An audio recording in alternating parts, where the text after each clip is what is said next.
ಇವತ್ತ ಈಸಿಯಾಗಿ ಶೇಂಗಾ ಚಿಕ್ಕಿ ಹೆಂಗೆ ಮಾಡೋದಂತ ತಿಳಿಸ್ಕೊಡ್ತೀನಿ ಬರ್ರಿ. ಮೊದಲಿಗೆ ನಮಗೆ ಬೇಕಾಗಿರೋದು 1 ಕಪ್ ಶೇಂಗಾ ರೀ. ಈ ಬೌಲ್ ಮೆಜರ್ಮೆಂಟ್ ಒಳಗೆ ನಾನು ಶೇಂಗಾ ತೊಗೊಂಡಿನಿ ರೀ.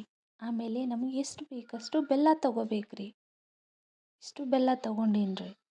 ಆಮೇಲೆ ಎಣ್ಣೆ ತೊಗೊಂಡಿನಿ ರೀ. ಒಂದು ಬಿಸಿ ಇರೋ ಪ್ಯಾನ್ ಒಳಗೆ ನಾನು ಶೇಂಗಾ ಬೀಜನ ಹುರಿಯಕ್ಕೆ ಹಾಕ್ತೀನಿ ರೀ. ಶೇಂಗಾ ಬೀಜ ನಾವು ಕೈ ಆಡಿಸ್ಕೊತ ಇರ್ಬೇಕ್ರಿ. ಎಲ್ಲನೂ ಚಟಪಟ ಅಂತ ಹುರಿಬೇಕ್ರಿ. ಅವುಗಳ ಬಣ್ಣ ಚೇಂಜ್ ಆಗೋವರೆಗೂ ನಾವು ಹುರ್ಕೊಂತಿರ್ಬೇಕ್ರಿ. ಈಗ ರೆಡಿ ಆದವು ರೀ. ಶೇಂಗಾ ಹುರಿದಾಯ್ತು. ಇವಾಗ ಈ ಶೇಂಗಾನ ಸ್ವಲ್ಪ ಹೊತ್ತು ಆರಕ್ಕೆ ಬಿಡ್ಬೇಕ್ರಿ. ಈ ಶೇಂಗಾನ ಒಂದು ತಟ್ಟೆ ಒಳಗೆ ಹಾಕಿ ನಾನು ಆರಿಸ್ತೀನಿ ರೀ. ಆರಿಸಿದ್ಮೇಲೆ ಒಂದು 5 ನಿಮಿಷ ಆರಿಸಿದ್ಮೇಲೆ ನಾವು ಶೇಂಗಾ ಬೀಜದ ಮೇಲಿರೋ ಸಿಪ್ಪಿನ ತೆಗಿಬೇಕ್ರಿ. 2 ಭಾಗ ಮಾಡ್ಬೇಕ್ರಿ. ಈ ರೀತಿ ಆಗ್ತೈತ್ರಿ. ಇದು ರೆಡಿ ಆಯ್ತು. ಈಗ ಈ ಕಡೆ ನಾವು ಪಾಕ ರೆಡಿ ಮಾಡ್ಕೊಳ್ಳೋಣ್ರಿ. ಒಂದು ಪ್ಯಾನ್ಗೆ ಎಣ್ಣೆ ಹಾಕತ್ತೀನಿ ರೀ. 1 ಟೇಬಲ್ ಸ್ಪೂನ್. ಅದು ಹಾಕಿದ್ಮೇಲೆ ಇವಾಗ ಬೆಲ್ಲ ಹಾಕತ್ತೀನಿ ನೋಡ್ರಿ. ಈ ಬೆಲ್ಲನೂ ಇದ್ರೊಳಗೆ ಹಾಕಿ ನಾವು ಕರಗಿಸ್ಬೇಕ್ರಿ. ಬೆಲ್ಲನ ಹಾಕಿ ಒಂದು ಕೈ ಆಡಿಸ್ಕೊತ ಇರ್ಬೇಕು ನೋಡ್ರಿ. ಈ ರೀತಿ, ಯಾಕಂದ್ರೆ ತಳ ಹಿಡಿತೈತ್ರಿ ಬೆಲ್ಲ. ಆ ರೀತಿಯಾಗಿ ಮಾಡ್ಕೊತಿರ್ಬೇಕು. ಈಗ ಪಾಕ ರೆಡಿ ಆಯ್ತು ನೋಡ್ರಿ. ಈಗ ಪಾಕ ರೆಡಿ ಆಗೈತಿ ಅಂತ ನೋಡಕ್ಕೆ ನಾನೀಗ ಒಂದು ಬೌಲ್ ಒಳಗೆ ನೀರು ಇಟ್ಕೊಂಡು ಅದರೊಳಗೆ ಸ್ವಲ್ಪ ಪಾಕನ ಹಾಕತ್ತೀನಿ ರೀ. ಇವಾಗ ಅದನ್ನು ಈಗ ನೋಡ್ರಿ ಈ ರೀತಿ ಗಂಟಾಗ್ಬೇಕು ನೋಡ್ರಿ. ಈ ರೀತಿ ಉಂಡೆ ಕಟ್ಟೋ ಸೈಜಲ್ಲಿ ಆದ್ರೆ ಸಾಕ್ರಿ.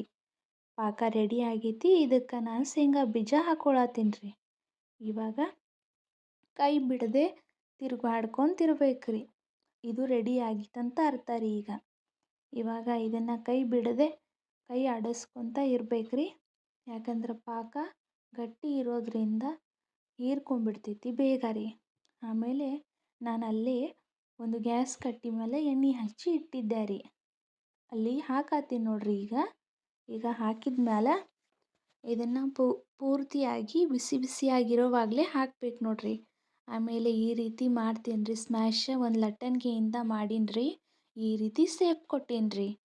ಆಮೇಲೆ ಇದು ಭಾಳ ಬಿಸಿ ಇರಬೇಕಾದ್ರೂ ನಾವು ಕಟ್ ಮಾಡಬಾರ್ದ್ರಿ. ಭಾಳ ತಣ್ಣಗಾದ್ಮೇಲೂ ಕಟ್ ಮಾಡಬಾರ್ದ್ರಿ. ಇದನ್ನು ಮೀಡಿಯಮ್ ಆಗಿ ಸ್ವಲ್ಪ ಮುಟ್ಟಿ ನೋಡಿದಾಗ ಉಗುರು ಬೆಚ್ಚಗಿರ್ಬೇಕ್ರಿ.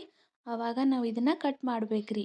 ನಿಮ್ಗೆ ಯಾವ ಆಕಾರ ಬೇಕೋ ಆ ಆಕಾರದಲ್ಲಿ ಕಟ್ ಮಾಡಿದ್ರೂ ನಡಿತೈತ್ರಿ. ನಿಮ್ಗೆ ಹೆಂಗೆ ಬೇಕಾದರೂ ಕಟ್ ಮಾಡ್ಕೋರಿ. ಇವಾಗ ನಾನು ಈ ರೀತಿ ಕಟ್ ಮಾಡತ್ತೀನಿ ನೋಡ್ರಿ. ಕಟ್ ಮಾಡಿದ್ಮೇಲೆ ಒಂದು ಅರ್ಧ ಗಂಟೆರೇ ಬಿಡಬೇಕ್ರಿ ನಾವು. ಯಾಕಂದ್ರೆ ಅದು ಪೂರ್ತಿ ಗಟ್ಟಿಯಾಗಿ ಸ್ಟ್ರಾಂಗ್ ಆಗ್ತವೆ ಚಿಕ್ಕಿ. ಇಲ್ಲ ಅಂದ್ರೆ ಅರ್ಧಕ್ಕೆ ಮುರಿತಾವ್ರಿ. ಇವಾಗ ನೋಡ್ರಿ ತೆಗೆದು ನೋಡತ್ತೀನಿ. ಈ ರೀತಿ ರೆಡಿ ಆದವು ನೋಡ್ರಿ ನಮ್ಮ ಚಿಕ್ಕಿ. ಓಕೆ, ಈ ರೀತಿ ರೆಡಿ ಆಯಿತು ನೋಡ್ರಿ. ಈಗ ಇದನ್ನೆಲ್ಲ ತೆಗೆದು ಇಡ್ತಾ ಇದ್ದೀನಿ ರೀ. ನಿಮಗೆ ಯಾವಾಗ ಬೇಕು ಆವಾಗ ಮಾಡ್ಕೋಬೋದು. ದಿಢೀರಂತ ಮನೇಲಿ ಮಕ್ಕಳೇನಾದರೂ ಕೇಳಿದರೆ ಮಾಡಿಕೊಡ್ರಿ. ತಿನ್ನಿರಿ, ಖುಷಿಯಾಗಿರಿ. Thank you.